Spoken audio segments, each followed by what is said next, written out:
아멘. 주님을 찬양합니다. 추수감사절 특별집회 메시지 2번 제목은 하나님의 통치 아래서 그리스도인의 생활을 함입니다. 주된 내용이 이제 베드로 전후서에 관한 내용이죠. 자, 베드로 전후서를 쓴 배경을 보면은 베드로는 주로 유대인을 위한 사역을 중심으로 했죠. 바울은 주로 이방인을 위한 사역이고요. 그 유대인들이 당시에 이방의 나라들에 좀 흩어져 살고 있었습니다. 그 흩어져 살고 있는 유대 믿는 이들을 위해서 베드로는 두 서신을 쓰게 된 거죠. 당시에 이방의 나라들에 흩어져 살았기 때문에 많은 시련이 있었고 핍박과 고난이 있었습니다. 심지어 그런 표현이 불같이 혹독한 시련이라고도 말을 하고 있죠. 이러한 고난과 시련이 있었기 때문에 그들은 이렇게 그리스도인 생활에 의심이 생겼고 믿음에 의심이 생겼어요. 이것을 격려하고 또 안위하기 위해서 베드로 전후서를 통해서 베드로는 그들을 위로했습니다. 특별히 베드로전서 5장 10절에서 모든 은혜의 하나님을 언급함으로 이 모든 고난과 이 모든 핍박을 은혜를 통해 통과할 수 있도록 격려했죠. 그리고 하나님의 통치적인 행정이 집행될 것임을 말하고 있습니다. 그리고 이 땅에 사는 동안에 이방 땅에 사는 유대인들 뿐만 아니라 모든 이들이 믿는 이들은 다 이 땅에서의 체류자의 생활임을 강조하고 있는 것이죠. 공감을 하고 있습니다. 그리고 의를 위한 고난이 있다는 것을 말을 하고 이러한 상황 안에서 우리가 그리스도를 따르고 있는가? 이런 질문을 던지고 있습니다. 그리고 믿음을 시험하시는 하나님에 관해서 그리고 하나님의 뜻, 하나님의 경륜에 따라 살게 하도록 이렇게 안위하고 격려하고 있는 모습을 보게 되는 거죠. 그리하여 결국 그리스도의 고난에 함께 참여하고 그리스도의 고난의 증인들이 되게 하는 것임을 보여주고 있습니다. 이러한 은혜를 통해서 온전하게 되고 견고하게 되고 또 강하게 되고 터를 견고하게 하게 하는 것입니다. 모든 그러한 심판, 통치적인 심판이 하나님의 집에서부터 이러한 심판이 시작되고 있음을 또 강조하고 있죠. 마태는 왕국을 이야기하고 있어요. 마태는 왕국을 이야기하고 마가는 노예로서 섬기는 것을 강조하죠. 그리고 누가는 구원에 대해서 말을 합니다. 주로. 요한은 생명에 관해서 강조를 많이 하죠. 베드로는 주로 우주적인 통치에 관해서 많이 이야기를 하고 있습니다. 그리고 바울과 요한과 베드로의 그런 신약의 주된 사역의 특징을 보면 바울의 사역은 주로 그리스도의 몸인 교회에 관한 것에 대해서 많이 언급을 하죠. 특히 몸에 관한 그런 단어를 쓰고 있습니다. 유일하게 몸이라는 단어를 쓰죠. 요한은 주로 하나님의 집에 관한 것을 이야기합니다. 베드로는 주로 이 단체적인 실체가 거룩한 제사장 체계 그리고 왕들인 제사장 체계라고 이야기하고 있습니다. 제사장으로서 합당한 미덕을 가지고 섬기는 그러한 일을 해야 될 필요가 있다는 것을 강조해주고 있죠. 특별히 또 하나님의 다스림과 통치 그리고 심판에 관해서 주로 많이 말을 하고 있습니다. 자, 베드로가 또 보았던 그런 통치적인 심판이 있었는데, 자, 심판은 여러 가지의 종류가 있습니다. 특별히 구약에서의 심판이 있고 신약에서의 심판이 있었는데 구약에서는 주로 천사들을 심판하는 그 장면이 나오죠. 베드로후서 2장 4절에 있는 천사들의 심판. 그리고 또 구약 시대에 여러 사람들을 또 심판하고 계신 하나님을 보여주고 있습니다. 홍수로 심판하시고 또 소돔과 고모라를 또 불로 심판하시고 광야에 있던 이스라엘 백성들을 이스라엘 자손들을 또 심판하시는 하나님을 볼 수가 있었습니다. 하나님의 손길이죠. 자, 신약에서는 크게 세 가지의 심판이 있습니다. 우리 믿는 이들이 받는 그리스도의 심판대가 있어요. 그리스도의 심판대. 그리고 이방인들이 받는 이방인의 또 심판이 있죠. 자, 그리스도의 심판대는 죽은 자나 산 자나 다 공중에 배설되는 그 심판대를 통과하게 돼 있죠. 대환란 끝 무렵에 그 심판대를 통과하게 돼 있습니다. 죽은 자들은 부활하여. 자, 그리고 이방인의 심판대는 산 자와 죽은 자의 심판대가 나눠져 있죠. 산자들의 심판은 대환란 끝 무렵에 양과 염소의 심판, 그리고 죽은 자들의 심판은 천년왕국 끝에 백보자 심판이 있습니다. 그리고 오늘날 우리 믿는 이들이 오늘날 받는 심판, 뒤에 아까 얘기한 두 가지 심판들은 이제 장래에 있을 심판이고, 지금 현재 우리 믿는 이들에게 해당되는 하나님의 집에서부터의 심판이 있다는 것을 우리는 반드시 볼 필요가 있다는 것이죠. 이러한 심판이 오늘 우리를 합당하게 생명 안에서 의와 거룩에 부합된 생활을 할 수 있도록 계속해서 하나님이 우리에게 빛비춰 주시고 있음을 볼 필요가 있는 것입니다. 자, 베드로라는 사람은 바울과 비교해 봤을 때 그렇게 많은 교육을 받은 사람은 아니었습니다. 어부였고 그런 많은 교육을 받지는 않았지만 실제적인 많은 체험들을 갖고 있었어요. 많은 실패도 했죠. 우리가 사복음서에 보는 것처럼 실패가 많은 사람이었습니다. 그래서 그런 공과들을 통해서 배운 것이 많은 그러한 사도 중에 하나였습니다.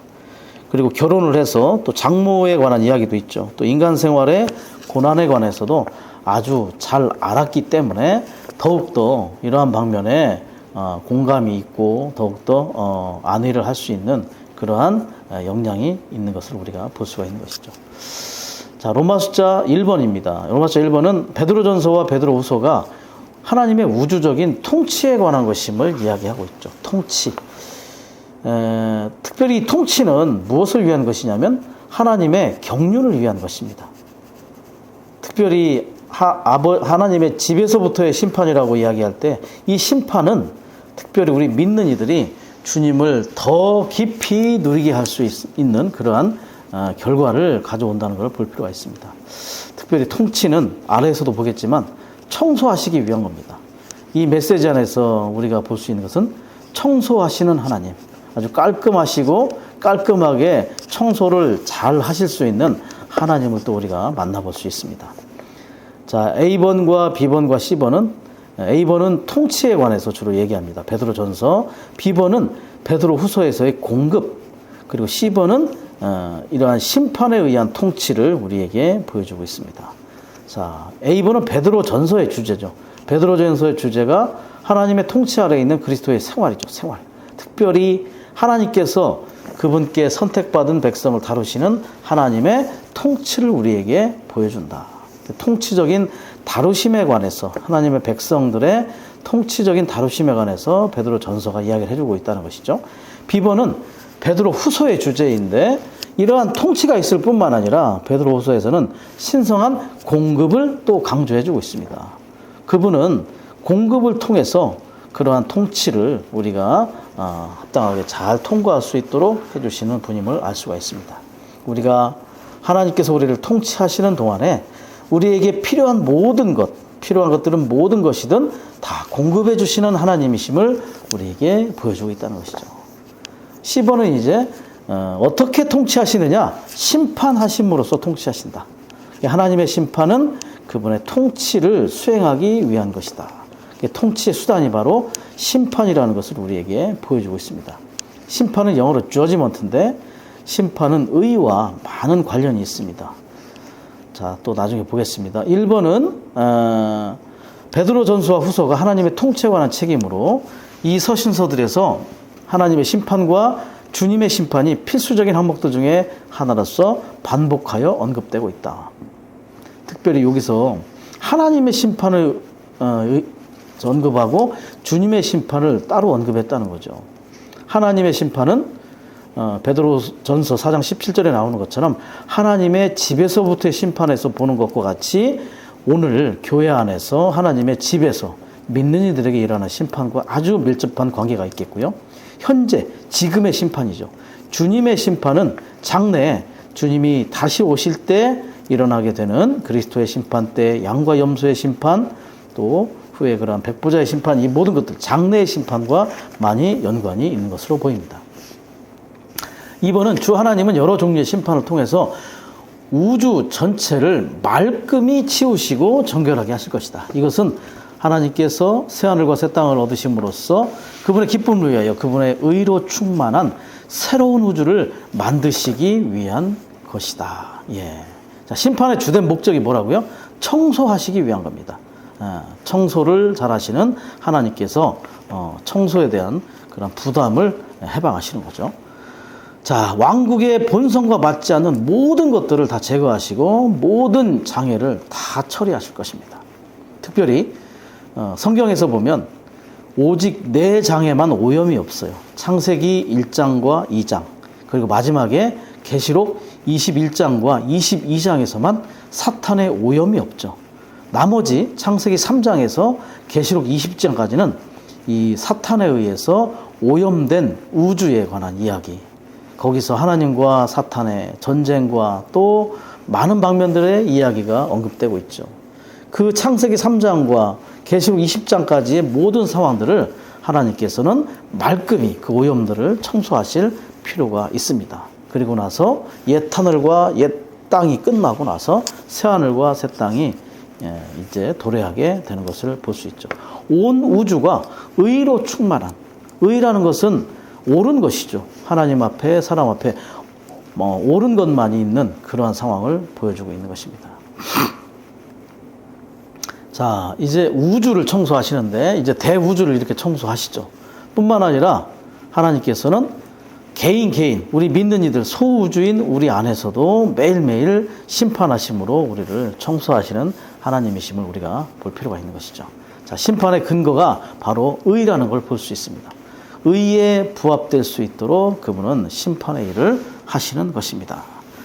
자, 이렇게 청소하시는 것에 대한 이야기가 베드로 후서에 관련 구절은 3장 13절만 나왔는데 3장 10절부터 보시면 그러나 주님의 날은 도둑같이 올 것입니다. 그날에 하늘들은 큰 소리를 내며 사라지고 원수들은 뜨거운 열에 타서 풀어지며 땅과 땅에 있는 모든 것은 다 타버릴 것입니다. 여기서 큰 소리를 낸다겠죠. 하늘들이 큰 소리를 낸다겠는데 이건 뭔가 심하게 부딪히는 소리나 소음이 일어난다는 것입니다. 옛 것에서 새 것으로 넘어가는 이 대변화에 대한 선포가 큰 소리를 낸다는 것을 보여주고 있죠. 원소들을 얘기해서 원소들은 하늘들을 구성하고 있는 물질적인 요소들, 엘레먼트, 요소들이 이제 뜨거운 열에 타서 풀어지는 거예요. 풀어진다는 것은 다 타버린다는 것이죠. 개역 성경에서는 이걸 체질이라고 했는데 이제 회복력에서는 원소라고 이렇게 번역이 되어 있습니다. 땅과 땅에 있는 모든 것은 다 타버릴 것입니다. 자연적인 일과 사람의 인위적인 모든 일들이 다 타서 없어진다는 것이죠. 고린도전서 3장 10절에서도 결국 불의 심판에 의해서 우리가 했던 모든 봉사와 수고가 불의 심판을 통해서 금과 은과 보석이 아닌 것들은 다 타서 없어지는 것을 보여주고 있죠. 이렇게 하나님께서는 불로 이렇게 하나씩 다 태워버리는 실제를 가져오신 것이죠. 11절에 이 모든 것이 이렇게 풀어질 것인데 여러분은 어떠한 사람이 되어야 하겠습니까? 여러분은 거룩한 방식으로 생활하고 경건하게 살면서 거룩한 방식, 우리는 거룩한 이렇게 허무한 생활을 하지 않고 거룩한 방식으로 생활하고 경건하게 사는 데에 우리는 역점을 둘 필요가 있다는 거죠. 12절에 보면 하나님의 날에 오기를 고대하고 재촉해야 합니다. 하나님의 날이 오기 때문에 하늘들은 불에 타 풀어질 것이고 원수들은 뜨거운 열에 녹아 버릴 것입니다. 뜨거운 열에 녹아 타서 없어진다는 것이죠. 우리는 거룩한 생활을 하면서 이 하나님의 날이 오기를 기다려야 됩니다. 바로 주님이 다시 오시는 그런 날, 그리고 우주가 이러한 불에 의해서 청소되는 실제가 있는 날, 그리고 새하늘과 새 땅에서 우리는 주님과 함께 영원히 이렇게 배필로서 또 거처로서 함께 거하게 되는 실제를 가져오게 되는 것이죠. 이렇게 예창조물의 모든 방면들이 다 심판을 통과하게 되는 날입니다. 3장 13절에서는 우리는 하나님의 약속에 따라 의가 거하는 새하늘과 새 땅을 고대하고 있습니다. 의가 거하는 새하늘과 새 땅이라는 거죠. 그래서 모든 것이 불의한 것이 없는 그러한 실제가 있는 새하늘과 새 땅, 옛 하늘과 옛 땅이 불에 타서 모두가 일소되고 청소된 후에 우리는 새하늘과 새 땅에서 새 예루살렘으로 우리는 합당하게 주님과 합병된 생활을 하게 될 것이라는 것을 다시 한번 보여주게 되는 것입니다. 주로 의는 성경에서 칼과 많이 연관이 되죠. 거룩이라는 말이 뒤에 나오는데 거룩은 불과 많이 연관이 됩니다. 그래서 아담과 하와가 범죄를 저지른 후에 생명나무에 나아갈 길을 두루 도는 화염검 불칼이 지켰죠. 칼은 의를 상징하고 불은 거룩을 상징하고, 그리고 구룹이 지켰다고 했는데 구룹은 영광을 상징하죠. 그렇기 때문에 의는 칼, 그 다음에 거룩은 불과 연관이 많다는 것을 볼 수가 있습니다. 디본에서는 베드로전서 1장 17절에 나오는 심판은 아버지에 의해 수행되는데, 이것은 장래의 심판이 아니라 하나님께서 그분의 자녀들을 통치적으로 다루시는 현재의 매일의 심판이다. 하나님은 고난을, 이렇게 심판을 통해서 고난을 사용하십니다. 우리를 처리하시고 시험하시고 점검하셔서 우리가 매일매일 합당하게 인정받게 하시죠. 자, 이 심판은 그래서 어떠한 나쁜 것이 아니라 우리로 하여금 하나님께 인정받게 하도록 시험과 처리와 점검이 있는 것을 우리에게 말해주고 있는 것입니다. 에스겔서 47장에 보면 그 물의 수위가 계속 올라가는 걸 볼 수 있죠. 거기서 뭐라고 하냐면 물이 수위가 높아질수록 계속해서 일천척의 청량을 한다고 말하죠. 그 청량이 바로 심판과 같은 것입니다.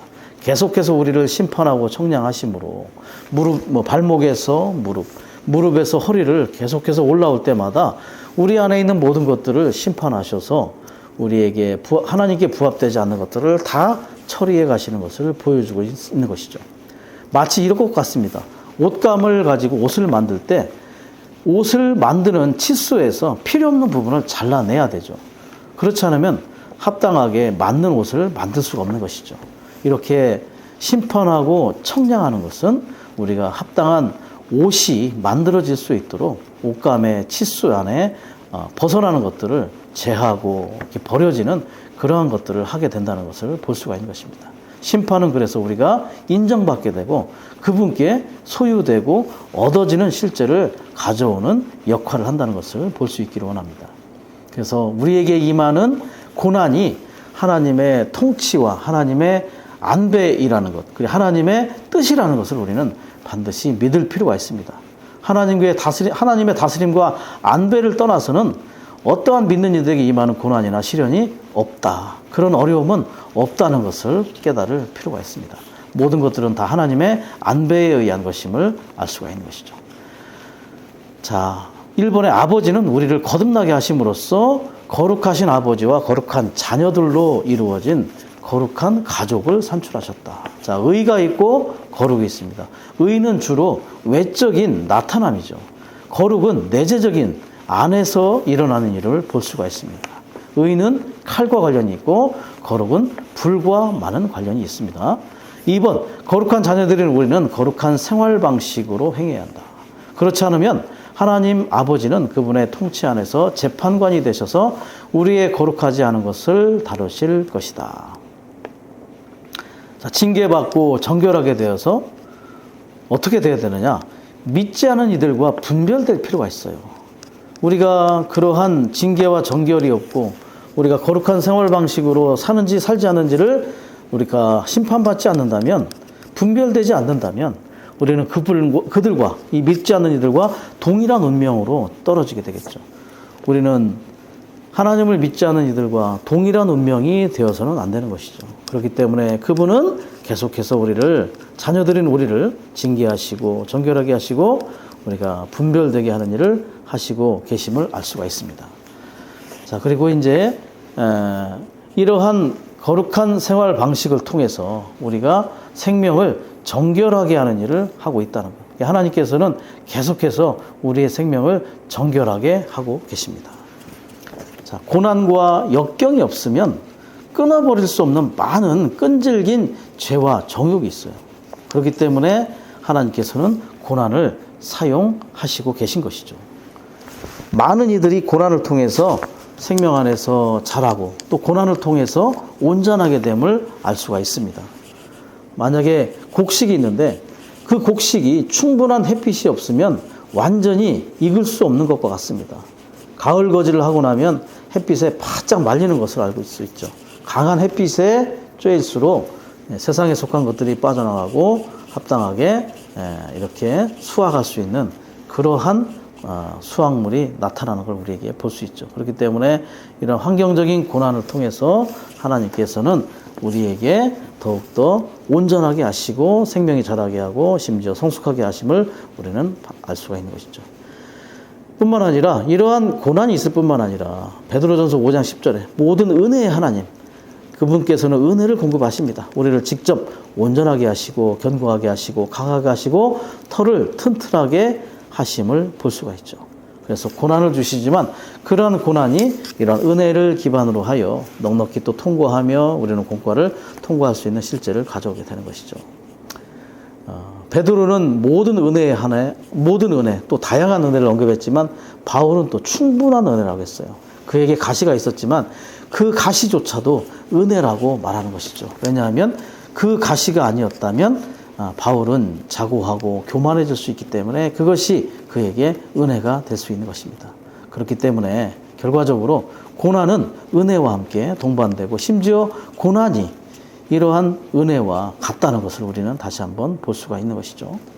그리고 사람은 이렇게 징계를 하나님께서 해 주셔야만 합당하게 우리 자신이 얼마나 거룩한지 않은지를 점검받을 수 있는 것 같습니다. 그래서 잠언에도 보면 자녀에게 사랑의 징계를 해야 된다고 말을 하고 있죠. 그래서 잠언 13장 24절에도 보면 매를 아끼는 이는 자식을 미워하는 것이나 자식을 사랑하는 이는 일찌감치 징벌한다. 그래서 자녀를 사랑한다면 반드시 그를 징벌하는 그리하여 그가 올바르고 합당하게 성장하고 자랄 수 있도록 도와주는 일을 해야 한다는 것이죠. 합당한 부모라면 그렇게 할 필요가 있는 것이죠. 또 19장 18절에 보면 내 아들을 징계하여라. 아직 소망이 있음이라. 그러나 그를 죽일 마음은 품지 마라. 죽이지는 말고 죽여서는 안 되겠죠. 그러나 징계를 통해서 합당하고 거룩한 생활, 의에 부합된 생활을 하는 그러한 자녀들이 되게 할 필요가 있는 것입니다.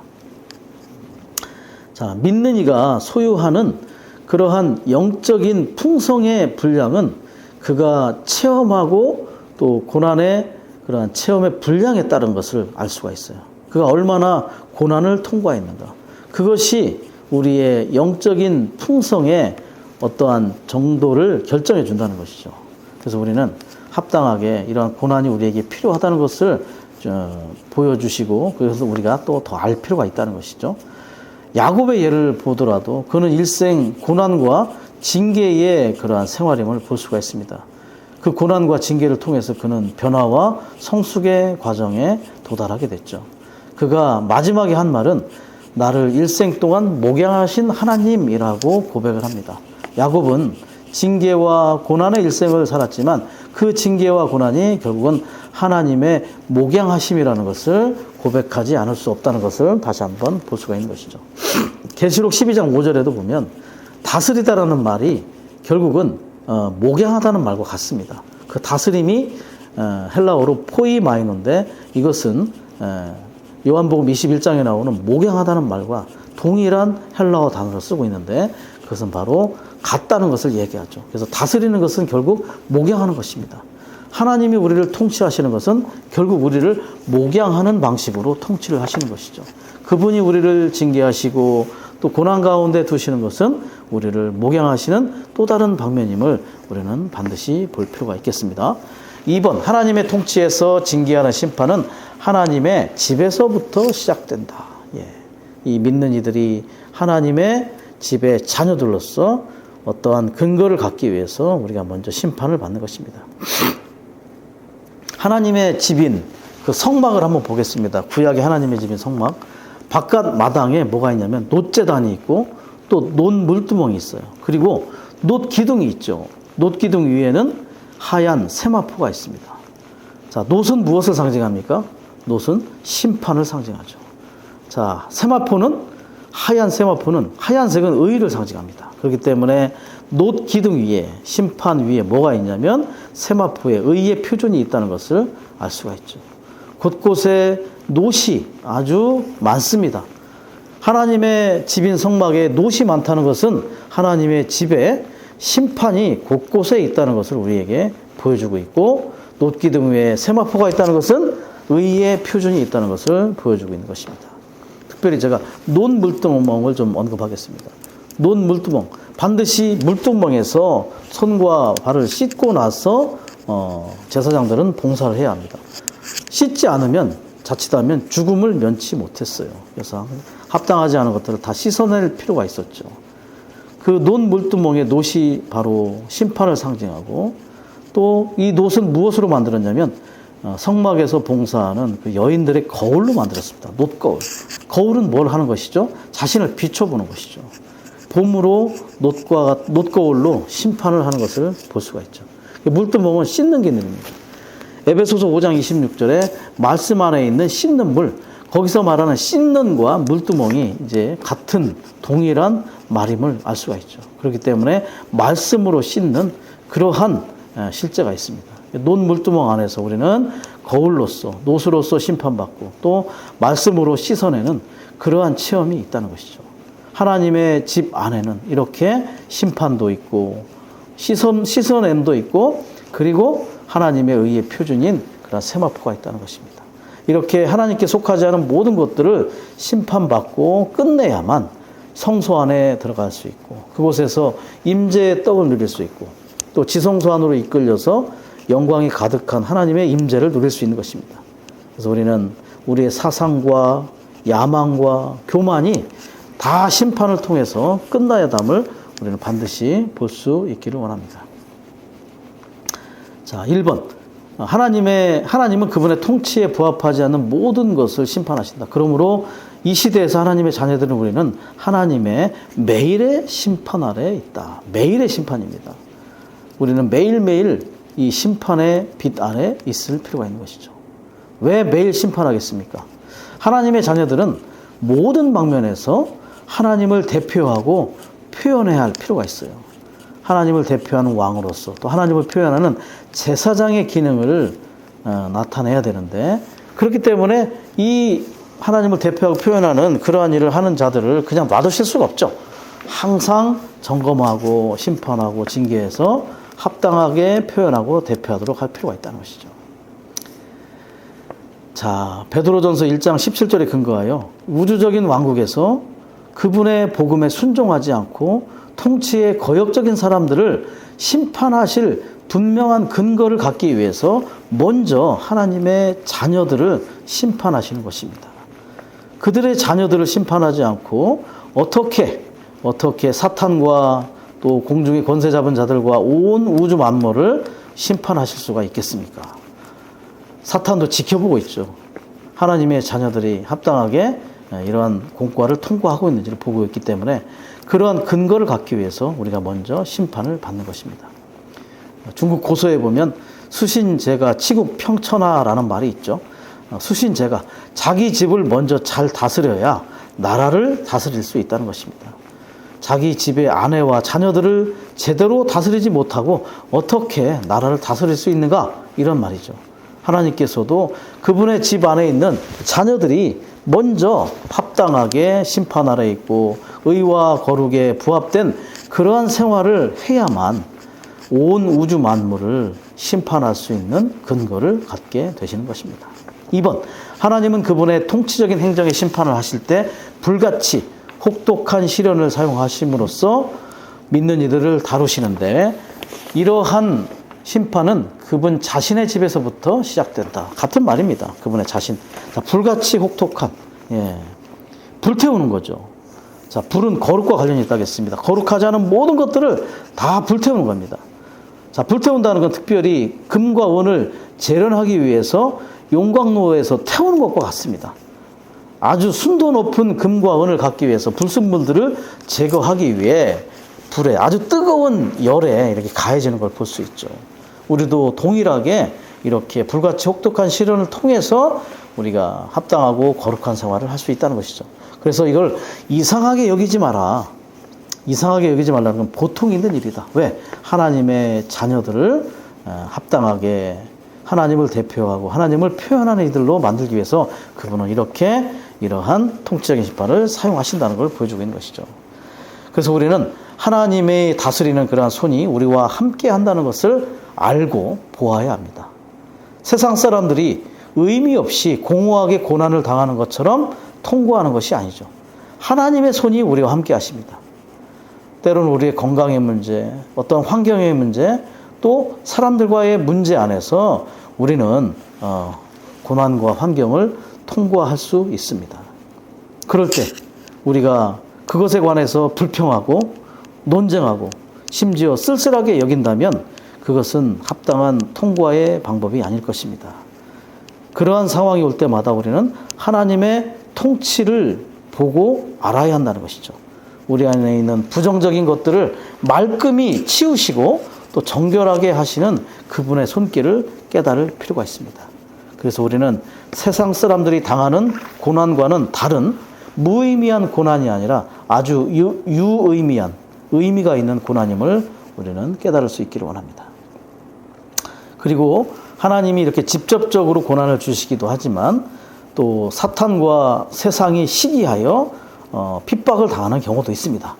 그리스도를 믿고 그리스도를 사랑하고 그리스도를 살고 그리스도에 대한 증거를 나타내기 때문에 그리스도를 증언하기 때문에 세상이 우리를 대적합니다. 왜냐하면 이 시대가 악한 자의 손 아래에 있기 때문에 믿는 이들은 그리스도를 이렇게 또 박해할 수가 있습니다. 그러나 그러한 박해도 하나님에 의해서 사용되어질 수 있다는 것을 우리는 반드시 볼 수가 있기를 원합니다. 또 이러한 원칙이 있습니다. 가장 많이 고난을 받을 때 성령의 임재를 가장 많이 누린다. 자, 예전에 교부시대 때 많은 순교자가 있었죠. 그런 순교자 중에 성령의 임재가 없는 사람은 없었습니다. 아주 강한 임재가 있었죠.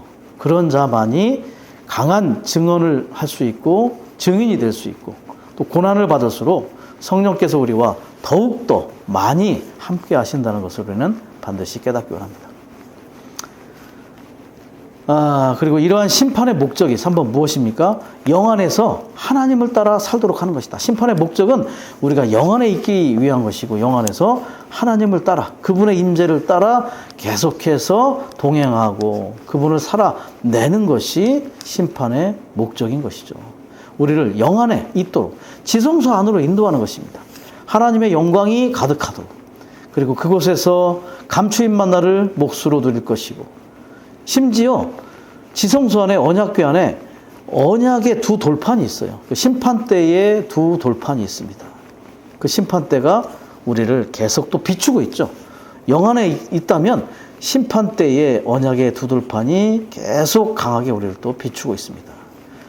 자, 밖에는 놋이 있고요. 지성소 안에는 또 심판대가 언약의 두 돌판이 있습니다. 심판을 피할 곳이 없습니다.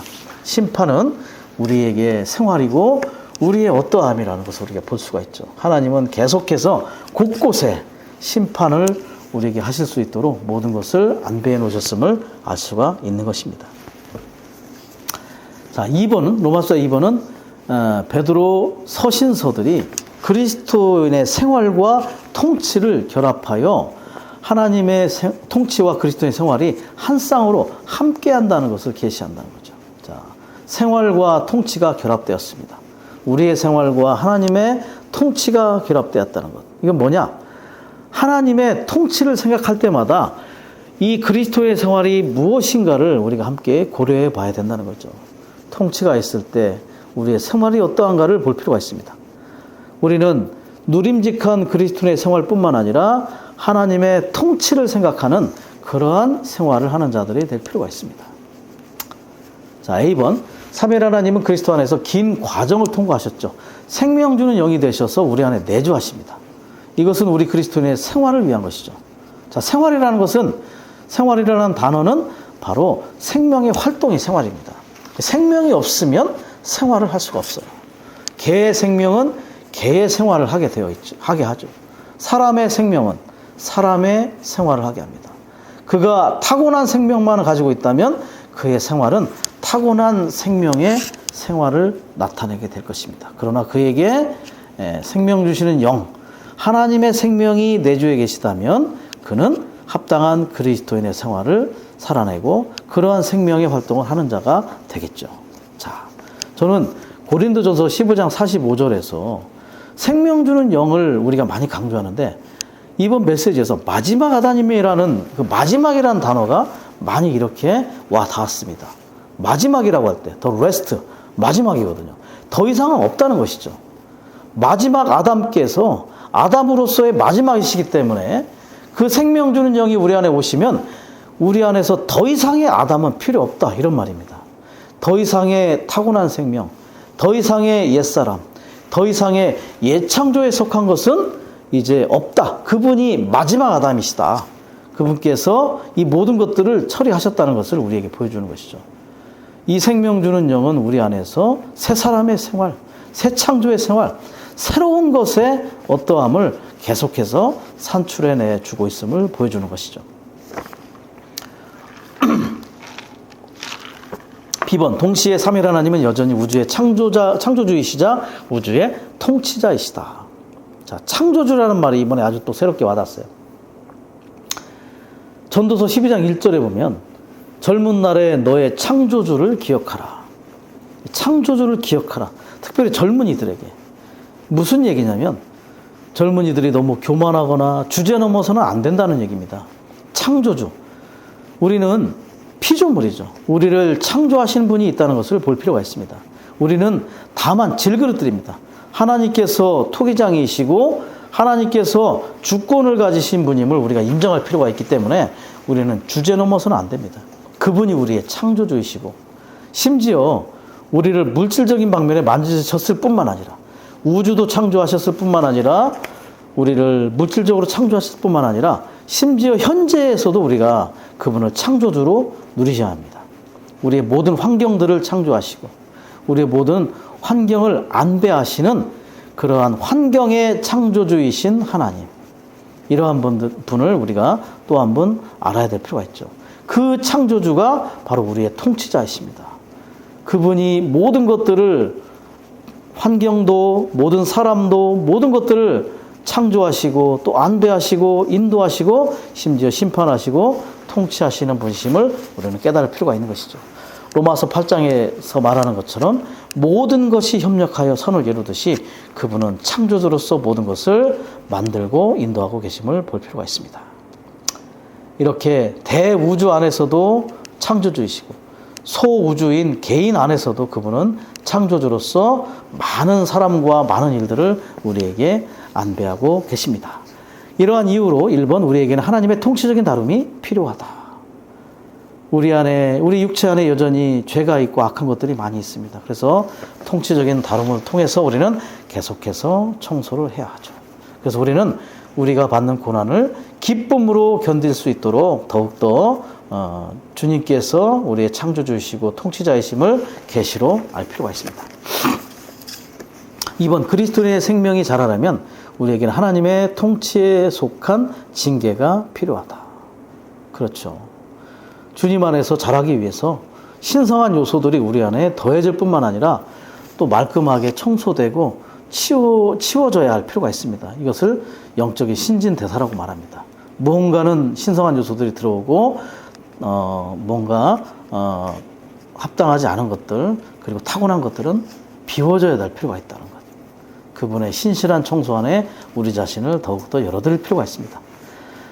예레미야 48장 11절에 보면 모압은 젊었을 때부터 편안이 있어서 옮겨진 적이 없고 찌꺼기가 남아 있어서 맛도 그대로 향도 그대로다라는 말이 있습니다. 이러한 말을 볼 때 우리는 옮겨진 자인가? 여기서 옮겨졌다는 것은 우리에게 어떤 변화가 있다는 것입니다. 우리가 비워졌는가? 이전에 갖고 있는 것들이 비워졌는가? 지금 나의 맛과 향은 어떠한가? 우리에게 교리적인 지식은 많이 더해졌지만 우리의 맛과 향에 변화가 있는지를 우리는 볼 필요가 있습니다. 우리가 더욱더 비워져야 될 필요가 있죠. 그분께서는 우리를 비우기 위해서 결혼이라는 또 환경을 안배하시고 결혼을 우리에게 창조하십니다. 그래서 배우자를 안배하시죠. 창세전에 예비된 배우자를 우리에게 붙여주십니다. 그래서 그 배우자를 배필이라고 말하죠. 창세기 2장 20절에 배필, 아내를 지어주셨는데 배필은 히브리어로 네게드라고 합니다. 네게드. 네게드의 뜻이 뭡니까? 맞은편에 맞서서 반대하여 있는 자입니다. 그래서 배필은요, 내 편이 아닙니다. 반대편에서 우리로 하여금 비워지도록 도와주는 사람이죠. 심지어 남편을 뭐라고 하죠? 남편은 내 편이 아니고 남의 편이라고 얘기하죠. 그런 것처럼 배필은 항상 내 편을 드지 않습니다. 다 나의 잘못을 지적하죠. 그래서 우리로 하여금 비워지게 하는 그러한 심판의 수단으로 사용될 때가 있습니다. 자, 배필이 효과가 없으면 어떻습니까? 자녀 일을 보냅니다. 자녀 일을 또 우리에게 창조하셔서 보내주시죠. 그리고 자녀 일이 효과가 없다면 자녀 일을 또 우리에게 보내주셔서 계속해서 프라이팬을 통과해서 압력을 통과해서 우리가 비워지고, 그래서 우리가 찌꺼기가 남아있지 않도록 우리가 맛과 향이, 그리스도의 맛과 향이 나도록 그분께서는 우리를 징계하시고 또 다루시는 일을 하고 계시다는 거죠. 그래서 주님 안에서 자라고 성장한다는 것은 우리의 교리적인 지식이 증가하고 영적인 은사가 증가하는 문제가 아니라 우리의 요소들이 비워지고 감소하고 신성한 요소가 증가하는, 그리하여 우리의 맛과 향이 변하는 신진대사가 일어나는 일임을 볼 필요가 있습니다. 그분께서 모든 환경의 창조주이십니다. 이 일을 누가 하십니까? 그 영께서 하십니다. 그 영이 계속해서 운행하시고 일하심으로 타고난 맛과 향을 제하시고 그리스도의 맛과 향을 우리에게 계속해서 나타나게 해주시는 것이죠. 자, 3번은 뭐냐? 3번은 원형이시죠. 주 예수님이 이 땅에 사셨을 때 절대적으로 하나님의 통치 아래서 인간 생활을 하셨고 자신과 관련된 모든 것을 하나님의 통치에 맡기심을 우리에게 말해주고 있습니다. 로마서 4번은 이제 재생산과 복사판인 믿는 이들이 원형이신 그리스도와 동일한 생활을 이 땅에서 복사해서 살아낼 필요가 있다는 것을 보여주고 있습니다. 로마서 3번은 사복음서에서의 주 예수님의 인간 생활, 그리고 로마서 4번은 서신서들 안에서 그분께서 그 영이 되셔서 우리 안에 사심으로 우리가 동일하게 그분의 재생산과 복사판으로서 하나님의 통치 아래에 있는 그리스도인의 생활을 해야 됨을 보여주고 있는 것입니다. 자, 주님께서 이 땅에서 그러한 하나님의 통치 아래서의 인간 생활을 사셨죠. 그분의 모든 것들을, 자신과 모든 것들을 하나님의 통치에 맡기신 생활을 하셨습니다. 이것에서 강조될 점이 뭐냐면 그리스도의 사상과 그리스도의 사고, 그리스도의 관념으로 우리가 무장할 필요가 있다. 우리의 생각이 바뀌어야 된다는 거죠. 우리가 생각하는 방식을 그리스도의 생각으로 바꿔야 됩니다. 우리가 그리스도의 생각을 할 필요가 있어요. 그분이 그렇게 사셨다면 그분이 갖고 있는 관념과 사고가 우리의 것이 될 필요가 있습니다. 이럴 때 우리가 기꺼이 고난을 견딜 수 있는 태도를 지니게 될 수 있습니다. A번에 주님께서 받으신 모든 모욕, 상처, 그렇지만 그분은 의롭게 심판하시고 통치하시는 분이신 하나님께 계속 자신을 맡기셨어요. 계속 맡기셨어요. 또 의로우신 하나님께 복종하셨죠. 하나님을 신뢰하시고 그 통치에 계속해서 인식하심을 알 수가 있습니다. 그분은 이 땅에서 인생이 아주 이렇게 뭔가 부유한 생활을 하지 않으셨어요. 가난한 가정에 태어났습니다. 그리고 갈릴리 나사렛이라는 멸시받는 동네에서 자라나셨어요. 그의 일생을 한 문장으로 표현한다면 말구유에서 십자가까지라고 말할 수 있겠죠. 심지어 그분은 이 땅에서 머리 둘 곳이 없다고 얘기했습니다. 척박한 환경이죠. 기댈 곳이 아무것도 없었어요. 그래서 그분은 아버지로부터 오는 하늘에 속한 버터와 꿀을 드시면서 이 땅에서 인생을 사셨던 분임을 볼 수가 있습니다. 그분은 계속 그분 자신을 하나님께 맡기셨어요. 그분께 복종했어요. 맡기다. 우리도 맡겨야 됩니다. 그분이 맡기셨던 것처럼. 영어로 캐스팅이죠. 캐스팅. 역할을 배정하는 것입니다. 마치 어떤 영화의 영화배우의 주인공을 배정하듯이 그 역할을 누군가에 배정하는 것이죠. 우리에게 모든 것들을 다 주님께서 하나님께 모든 걸 맡기셨듯이 우리도 계속해서 주님께 우리 자신을 맡길 필요가 있습니다. 우리의 역할이 아니라는 것이죠. 시편 73편에 보면 악한 사람들이 잘 되고 부자가 되는 것을 시편 기자가 보고 있습니다. 하나님의 다루시는 손길 아래에서 어떤 문제에 직면하게 되죠. 언제까지 이것을 봐야 됩니까? 라고 질문을 합니다. 그리고 해답이 어디에 있습니까? 하나님의 성소에 들어가서야 그들의 종말을 깨닫게 되었다고 말하고 있습니다. 여기서 말하는 성소는 영어로 생추얼인데 그 지성소 전에 있는 그 홀리 플레이스의 성소가 아니라 홀리 플레이스가 아니라 바로 하나님의 성스러운 장소, 성스러운 거처 이런 뜻을 가지고 있습니다. 그래서 여기서 말하는 성소는 오늘날 우리의 영이고 교회, 하나님의 집이 바로 성소라는 거죠. 우리가 영 안에 있다면 또 하나님의 교회 안에 하나님의 집 안에 신실하게 살고 있다면 이러한 모든 하나님의 손길을 우리가 깨달을 수 있다는 것을 알 수가 있습니다.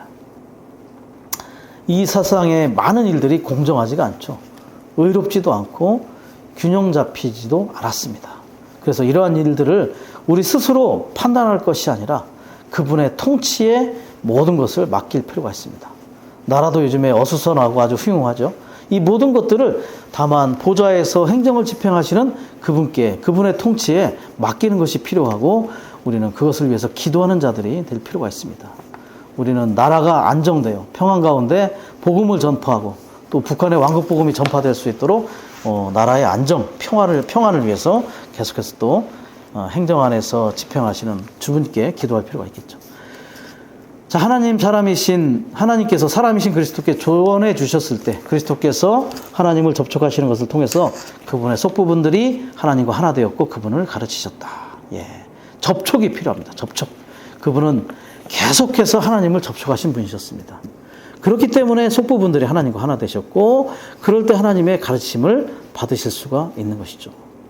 시편에도 이렇게 얘기하고 있죠. 제게 조언해 주시는 여호와를 찬양합니다.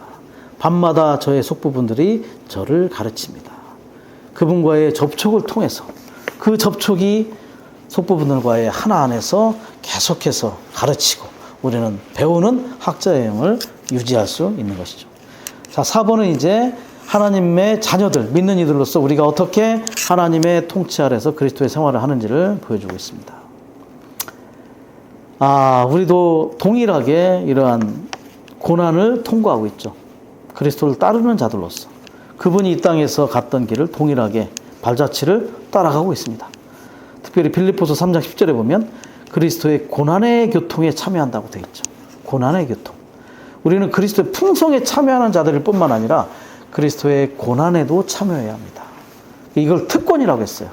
고난의 교통에 함께 참여하는 것이 특권이다. 특별히 그리스도의 남은 고난을 바울은 자신의 육체에 치렀다고 했죠. 그리스도께서 구속하셨던 고난은 우리가 참여할 수 없습니다. 그러나 그리스도의 몸을 건축하는 일에는 그리스도의 남은 고난이 바울과 또 우리 믿는 이들에게 우리의 육체에 채워질 필요가 있는 것이죠. 특별히 고난의 교통이라고 말할 때 교통이라는 말은 헬라어로 코이노니아입니다. 코이노니아의 뜻은 뭐냐면 공동 참여.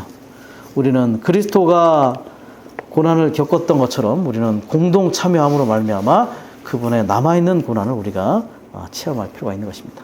A번, 베드로의 서신서들은 하나님께서 고난을 통하여 집행하시는 통치적인 처리를 우리가 능히 받을 수 있도록 해주시는 그리스도를 계시한다. 계시가 중요합니다. 계시를 보아야 합니다. 우리는 이것을 알아야 되죠. 특별히 우리는 이상을 볼 필요가 있습니다. 통치적인 행정을 집행하시는 이러한 하나님의 그러한 통치를 우리가 반드시 볼 필요가 있는 것이죠. B번, 우리는 체류자로 사는 동안에 거룩한 두려움으로 곧 건강하고도 진지한 신중성으로 지내야 한다. 이러한 신중함은 우리를 이끌어 모든 생활 방식에서 거룩하게 한다. 우리는 거룩한 두려움이 필요합니다. 주님을 얻을 수 있는 기회를 놓칠 것을 두려워해야 됩니다. 우리는 이러한 두려움이 있어야 되죠. 주님의 임재를 잃는 두려움, 주님을 얻을 수 있는 기회를 놓칠 수 있다는 두려움. 예. 그리고 우리는 체류자로 살고 있습니다. 우리는 이 땅에 체류자로서 일시적으로 통과하고 있는 것이죠. 우리는 아브라함과 동일하게 장막을 치는 생활, 이 땅에 뿌리를 내리는 생활이 아니라 이 땅에서 체류자로 사는 것임을 볼 필요가 있습니다. 유대인들이 이방 땅에서 유리하여 체류자로 살았던 것만이 아니라 그리스도의 믿는 이들이라면 다 이 땅에서는 체류자라는 것을 알 필요가 있습니다. 신중해야 됩니다. 모든 생활 방식에서 거룩해야 되죠. 그래서 그리스도께서 우리의 헛된 생활 방식에서 구속하셨다고 얘기하죠. 심지어 우리는 물건을 살 때도 가벼운 방식으로 사서는 안 된다고 교통하고 있습니다. 우리는 물건을 살 때도 아주 위험 있고 기품 있게 사야 된다고 말하는데 어떻게 해야 되는지는 잘 모르겠습니다. 위험 있고 기품 있게 물건을 사는 방식은.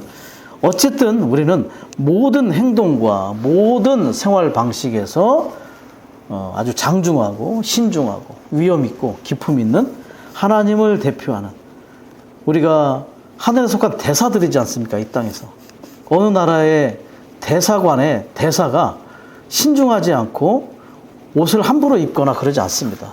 항상 자기 나라를 대표하기 때문에 자신의 모든 것들을 점검하고 항상 대표자라는 느낌을 가지고 있죠. 그러한 기품과 위험이 있듯이 우리가 하늘에 속한 대사라면 하나님을 합당하게 대표하는 이들로서 우리의 모든 생활 방식이 합당할 수 있기를 원합니다. 결국 생활 방식이 거룩하다면, 내재적으로 거룩한 생활을 한다면 외적으로 의롭고 영광스러운 표현이 나타나겠죠. 자, 10번, 우리는 하나님의 통치를 수행하는 하나님의 권능의 손 아래서 겸손해져야 한다. 겸손. 네. 베드로전서 5장 6절에 나오는 하나님의 권능의 손은 특별히 하나님의 심판에서 나타나는 그분의 다스리는 손을 가리킨다. 권능이라는 말은 헬라어로 강력하다는 뜻을 갖고 있습니다. 하나님의 강력한 손. 손은 뭐냐면 어떤 행위의 능력을 상징하죠. 특별히 손을 쓰다는 것, 또 손을 보다, 이런 말이 있습니다. 이것은 윗사람이 아랫사람을 대하고 행동할 때 나타나는 것이죠. 손을 써놨다, 혹은 누구를 손을 봐야 된다, 이런 얘기를 할 때 어떤 행위의 능력을 얘기하는 것이죠. 하나님의 강력한 이런 행위의 능력이 우리에게 임하고 있음을 우리는 알 수가 있습니다. 2번, 하나님의 권능의 손 아래에서 겸손해지는 것은 하나님으로 말미암아 겸손하게 되는 것이다. 그러나 우리는 반드시 하나님의 운행과 협력하여 그분의 권능의 손 아래에서 기꺼이 겸손해지고 낮아져야 한다. 겸손해진다는 것은 낮아지는 것뿐만 아니라 사실은 아무것도 아닌 것이 되는 것이 겸손해지는 것입니다. 베드로전서 5장 6절에서 겸손해지도록 하십시오. 이 문장이 능동수동형이라고 되어 있어요. 자, 겸손해지도록, 이건 뭐냐면 수동입니다. 그 개요 2번에서도 보는 것처럼 하나님으로 말미암아 겸손해지는 것이기 때문에 이건 수동이죠. 스스로 겸손하게 되지 않습니다. 하나님의 권능의 손 때문에, 그 손의 어떠한 행위 때문에 우리는 수동적으로 겸손하게 되는 것이죠. 그러나 겸손해지도록 하십시오. 하십시오는 능동입니다. 능동은 뭐냐면 하나님의 운행과 협력하는 것입니다. 우리는 능동적으로 하나님의 운행과 협력하여, 우리는 수동적으로는 하나님께서 우리를 겸손하게 함을 우리가 체험하게 되는 것입니다. 그래서 이 문장을 능동수동이라고 하고, 또 이 문장에 사용된 문법이 중간태라고 하는데, 중간태는 뭐냐면 그 행위를 했던 행위의 주체자에게 행위의 모든 결과가 와야 된다는 것이죠. 그분의 손에 의해서, 권능의 손에 의해서 그분이 어떠한 고난과 박해, 어떠한 징계를 우리에게 주심으로 우리가 겸손해질 때, 그 목적은 우리에게 행했던, 그 권능의 손을 행했던 하나님께 목적이 돌아가야 합니다.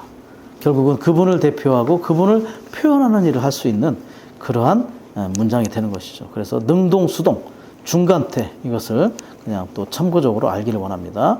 자, 중간태는 행위를 한 그에게 그의 목적이 돌아가는 것. 그래서 그분은 우리에게 이런 고난과 박해를 사용하실 수 있습니다. 때로는 실직하게 할 수도 있고, 또 시험에 낙방하게 하실 수도 있죠. 그렇지만 그것을 통하여 우리는 더욱더 그러한 그분의 손길에, 그분의 운행에 협력하고 결국은 더욱더 겸손하게 되어 우리 안에서 의와 거룩의 생활이 나타나는 그런 실제가 있게 되겠죠. 그렇지만 이런 것만 있는 것이 아니라 D번, 우리의 혼을 신실하신 창조주께 맡겨서 우리는 또 그분께 보호를 받을 필요가 있습니다. 우리의 혼을 맡겨야 합니다. 혼의 목자이신 그리스도께 맡겨야 한다. 어떠한 영향력이 있는 그분께 맡길 필요가 있는 것이죠. 이것에 대한 뜻이, 그런 뜻이 있는데, 은행에 예금을 맡기듯이 맡겨야 한다. 자, 예금을 은행에 맡길 때 은행을 신뢰하지 않으면 맡길 수 있겠나요? 그렇지 못하죠. 은행을 신뢰할 때 우리는 은행에 돈을 맡기고 그것을 안심하게 되는 걸 볼 수 있습니다. 우리는 주님께 안심하고 우리의 혼을 맡길 필요가 있습니다. 고난을 통과할 때 불안해하거나 염려하지 말고 다만 그분 안에 안식할 필요가 있습니다. 자, 아까도 드렸듯이 맡긴다는 건 캐스팅, 역할을 그분께 드리는 겁니다. 그분께서 이 역할을 맡으시도록 우리의 혼을 신실하신 그분께 창조주께, 우리를 창조하신 분, 모든 환경을 창조하시는 분, 심지어 우리에게 목양하실 그 모든 은혜도 창조하시는 그 창조주께 우리 자신을 맡길 필요가 있습니다. 하나님은 우리의 혼을 보존하실 수 있고 하나님의 애정어린 신실한 돌봄은 그분의 통치적인 행정 안에 있는 공평함과 더불어 수행된다. 그분의 가족인 우리를 심판하고 계시는 동안에도 그분은 사랑 안에서 신실하게 우리를 돌보시고 계십니다. 비록 우리의 몸이 그분의 의로운 징계의 심판을 받고 있지만 우리의 혼은 그분의 신실한 돌봄에 맡길 필요가 있죠. 욥이 사탄에 의해서 하나님의 허락 안에서 징계를 받았지만 그의 영은 만지지 못했습니다. 우리가 어떤 상황에, 어떠한 징계의 상황에 있더라도 우리의 몸은 괴로움에 있을 수 있고 그러한 상황이 우리를 정말 억압할지 모르지만 우리는 우리의 혼을 신실한 그분의 돌봄에 맡길 수 있는 그런 지혜가 있기를 원합니다. 이사야 30장 15절에 보면 이스라엘 백성들에게 하나님께서 권고하시죠. 돌아와서 안식해야 너희가 구원을 얻으며 잠잠하고 신뢰해야 너희가 힘을 얻게 된다. 그러나 너희가 원하지 않는다. 하나님께 돌아와서 안식해야 구원이 있고 또 잠잠하고 신뢰해야 힘을 얻게 되는데 우리가 원하지 않는다는 거예요. 왜 원하지 않을까요? 보지 못했기 때문이죠. 우리를 이렇게 보존하실 수 있는 하나님의 그러한 신실한 그런 혼의 목자이신 분을 볼 필요가 있습니다. 이것이 바로 공평함입니다. 우리는 그분의 공평함을 믿어야 돼요. 징계와 고난이 있지만 합당하게 우리를 돌보시는 그러한 분임을 깨닫기를 원합니다. 주님 안에 돌이키고 주님 안에서 안식하는 것이 우리의 구원이 될 것입니다. 하나님은 그분의 통치 안에서 우리를 심판하시고 계시는 동안에도 우리를 사랑 안에서 신실하게 우리를 돌보신다. 우리는 그분의 징계의 심판을 받고 있을 때 우리의 혼을 우리의 창조주의 신실한 돌봄에 맡겨야 한다. 동일한 얘기가 반복되고 있는 것이죠. 주권자이십니다. 환경을 설계하시고 제조하시는 분. 돌보는 방식도 설계하십니다. 우리를 돌보는 모든 방식도 이미 다 설계되어 있고 만드시고 안배하시는 그분의 손길, 그분의 모든 돌봄에 우리 자신을 둘 수 있기를 원합니다. 혼을 특별히 맡기기 원합니다. 2번, 우리가 그리스도의 죽음 안에서 죄들에 대하여 죽은 것은 그리스도의 부활 안에서 하나님의 통치 아래서 의에 대하여 살기 위한 것이다.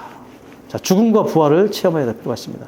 그리스도의 죽음과 부활을 통하여 죄들에 대해 죽고 의에 대해서 살아야 될 필요가 있는 것이죠. 죄는 헬라어로 하마르티아, 목표에서 빗나간 겁니다. 그 목표에서 빗나간 그 사탄의 인격이 우리 안에 있기 때문에 우리는 그 죄에 의해서 계속해서 하나님의 목표에 빗나가지만 이것에 대해서 그 그리스도의 죽음을 적용한다면 우리는 또 부활 안에서 하나님의 의를 우리 안에서 살게 될 것입니다. 의는 하나님의 속성이죠. 빛과 연관이 있습니다. 죄들은 죽음과 연관되어 있어요. 죄들은 어둠과 연관이 되어 있어요. 우리는 어둠 안에서 나와서 빛 가운데 사랑과 의가 있는 그 왕국 안에서 살아야 될 필요가 있죠.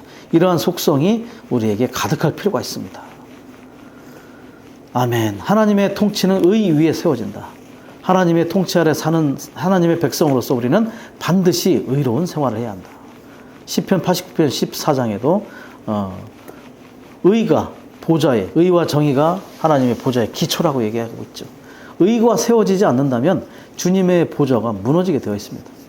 의에 대하여 산다는 표현은 하나님의 통치적인 요구들을 이루는 것과 관련된다. 우리는 하나님의 통치 아래서 의롭게 살도록, 즉 하나님의 통치의 의로운 요구들에 부합되는 방식으로 살도록 구원받았다. 우리는 그리스도의 죽음 안에서 죄들에서 분별되고 그리스도의 부활 안에서 살아남으로써 그리스도인의 생활에서 자연스럽게 하나님의 통치 아래서 의에 대하여 살게 되었다. 죄들에서 분별되는 건 분리되는 것이죠. 그리스도의 죽음이 죄들에서 우리를 분리시키고 부활 안에서 살아난 그 부활의 실제이신 생명 주는 영에 의해서 우리는 자연스럽게 하나님의 통치 아래서 의에 대해서 사는 자들이 될 것입니다. 안으로는 거룩한 생활 방식이, 밖으로는 의의 표준에 부합된 생활 방식을 통해서 우리는 하나님의 영광의 표현이 우리를 통해 합당하게 표현되는 그런 생활을 하게 될 것입니다. 특별히 우리는 우리의 혼을 계속해서 창조주께 맡기는 그러한 실제를 체험하기 원합니다.